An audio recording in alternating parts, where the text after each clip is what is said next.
When you hear the term surrender, what's the first thing you imagine?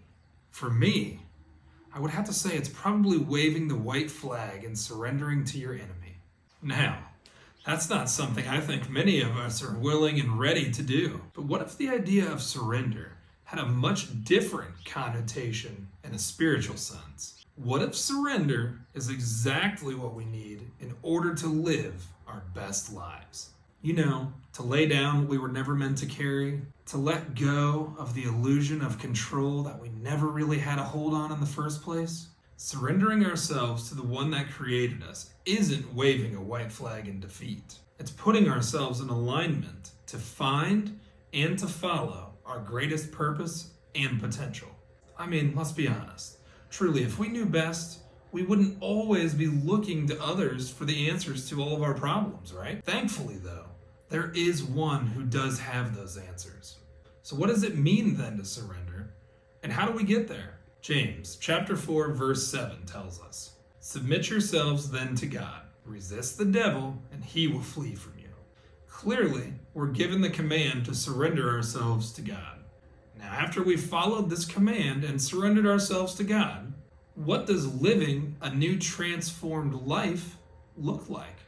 Galatians 2, verse 20 explains, "I have been crucified with Christ, and I no longer live, but Christ lives in me. The life I now live in the body, I live by faith in the Son of God, who loved me and gave himself for me."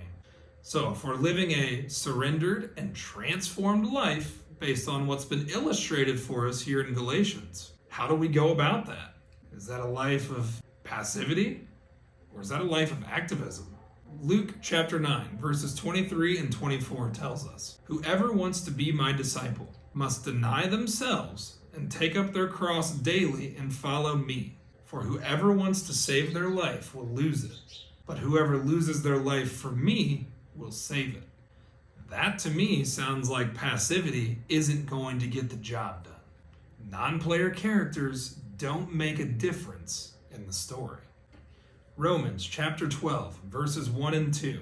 "Therefore I urge you, brothers and sisters, in view of God's mercy, to offer your bodies as a living sacrifice, holy and pleasing to God. This is your true and proper worship. Do not conform to the pattern of this world, but be transformed by the renewing of your mind. Then you will be able to test and approve what God's will is, his good, pleasing, and perfect will." If we're living in this manner, we're not only showing others a different way, but when living with a renewed mind, we are able to identify the patterns and schemes of this world that seek to mislead and deceive us. Also, living in this manner keeps us with the reminder that God knows best. And then, doing the will of God from our hearts. Ephesians 6:6. What that's meaning is, if we've truly surrendered, we're doing these deeds of service not because we have to, but because we want to. There truly is no greater feeling of joy than making a difference for someone else.